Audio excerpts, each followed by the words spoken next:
you with the new chapter that is force, work and energy. क्या बताता है हमें फोर्स, वर्क और एनर्जी? फर्स्ट ऑफ ऑल हम समझेंगे कि फोर्स होता क्या है। फोर्स कोई भी एक्सटर्नल प्रेशर है जो हम किसी चीज़ पर डाल रहे हैं, उसको शुरू करने के लिए या उसको मूव करने के लिए या फिर उसको रोकने के लिए। फॉर एग्जाम्पल हम लोग एक एग्जाम्पल ये ले सकते हैं that this is a chair और हम इस चेयर को मूव कर रहे हैं, so we are exerting a force. ठीक है, इसको उधर से उधर मूव करने के लिए हम लोग एक फोर्स को लगा रहे हैं। सो जब भी हमें when we move a body, जब हमें मूव करनी है किसी बॉडी को रोकना है या उसकी डायरेक्शन चेंज करनी है, जैसे कि कोई साइकिल चल रही है लेकिन हमें उसकी डायरेक्शन मूव करनी है, तो हम लोग को फोर्स लगाना पड़ेगा उसको उधर धकेलने के लिए। ओके, सो फोर्स अलग अलग टाइप्स के होते हैं। The first one is gravitational force. Gravitational force में we can take an example. अगर हमारे हाथ में एप्पल या कोई बॉल है और हम उसको ऐसे ही नीचे गिरेंगे तो वो सीधा नीचे की तरफ क्यों अट्रैक्ट होती है, वो ऊपर क्यों नहीं जाती? अगर हम ऊपर उछालेंगे भी तो वो वापस आएगी नीचे, बिकॉज हमारी धरती दैट इज अर्थ एक फोर्स लगाती है जिसको हम ग्रेविटेशनल फोर्स बोलते हैं। फ्रिक्शनल फोर्स क्या फोर्स हुआ? अगर एक रोड पर कार चल रही है तो उसके टायर और रोड में एक फ्रिक्शन बन जाता है जो उसको स्टार्ट भी करवाने में हेल्प करता है और स्टॉप करने में भी, तो that is known as frictional force. Elastic force हुआ आपका कोई भी रबर बैंड अगर आप ले रहे हो उसको खींच रहे हो, ठीक है, वी आर स्ट्रेचिंग इट, तो वो इलास्टिक फोर्स की वजह से स्ट्रेच हो पा रहा है। मैग्नेटिक फोर्स हम सबको पता है, मैग्नेट के ऊपर कोई भी चीज़ अट्रैक्ट हो जाती है बिकॉज दे पुश और pull it towards it. Buoyant force आपका अगर पानी में कोई भी चीज़ हमने डाली, जैसे भी है कार हैविंग बॉटल और हम पानी की बाल्टी में डालेंगे तो वो ऊपर फ्लोट करेगा। फ्लोट क्यों करेगा? क्योंकि पानी उसके ऊपर एक प्रेशर लगा रहा है जिसको हम बोलते हैं buoyant force. Okay, a muscular force that is normal, कोई भी चेयर या टेबल पुश करने के लिए हम अपनी मसल से फोर्स लगा रहे हैं, तो that is a muscular force. Okay, अब ये सब काम करने में हम लोग को फोर्स लगाना पड़ रहा है, तो वर्क डन क्या हुआ? हमने काम कितना किया? जितना हमने फोर्स लगाया, ठीक है, उसकी मल्टीप्लिकेशन हो जाएगी जितना उस चीज़ ने डिस्टेंस मूव किया। अगर हम एक टेबल को पुश कर रहे हैं तो उसमें हमारा वर्क डन क्या होगा? जितना हम फोर्स लगा रहे हैं और जितना उस टेबल ने मूवमेंट किया है, उन दोनों की मल्टीप्लाई करके we will get work done. Okay class?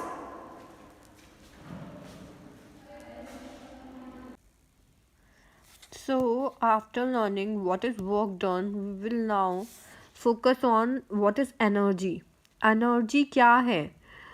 जितनी हमारे में ताकत है किसी काम को करने की, the ability to do work. Even हमने ये देखा भी है कि अगर हम लोग ज़्यादा भागें दौड़ें तो हमारी एनर्जी लेवल कम हो जाता है, तो हमारा एबिलिटी टू डू वर्क कम हो चुका है।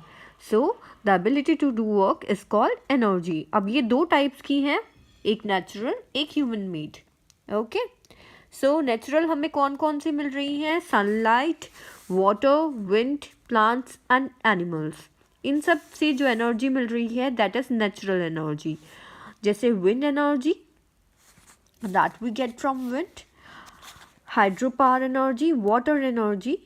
यहाँ वाटर स्टोर होता है एक हाइट पर एंड देन उसको डैम से छोड़ा जाता है बहुत ज़्यादा स्पीड से, दैट इज हाइट से छोड़ेंगे एक टरबाइन पर जो बहुत तेज़ घूमेगी and then it produces electricity.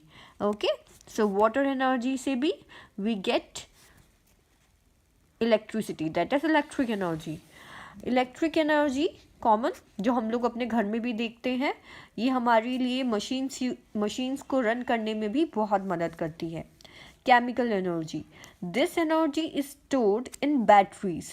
जो हमारे घर में इन्वर्टर है एंड उससे अटैच बैटरीज होती हैं, उसमें केमिकल एनर्जी स्टोर होती है।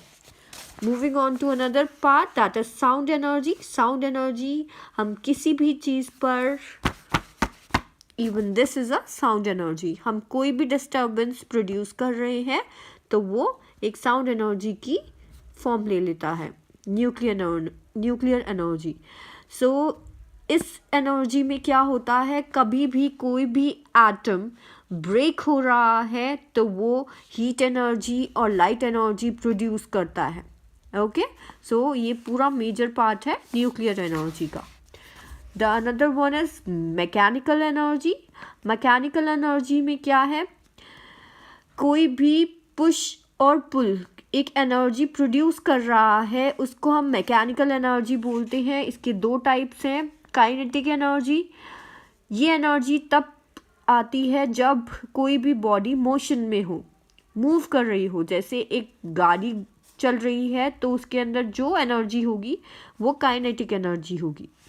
पोटेंशियल एनर्जी है हमारी जो एनर्जी एक रुकी हुई चीज़ में पैदा हो चुकी है. जैसे एक फ्लावर पॉट आपकी टेबल पर रखा हुआ है तो उसके अंदर पोटेंशियल एनर्जी होगी.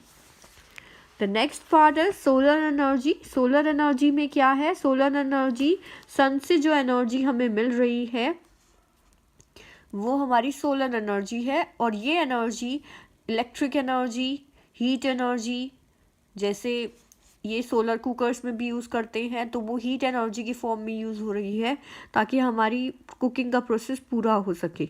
Okay, and even solar energy is used for preparing food for green plants.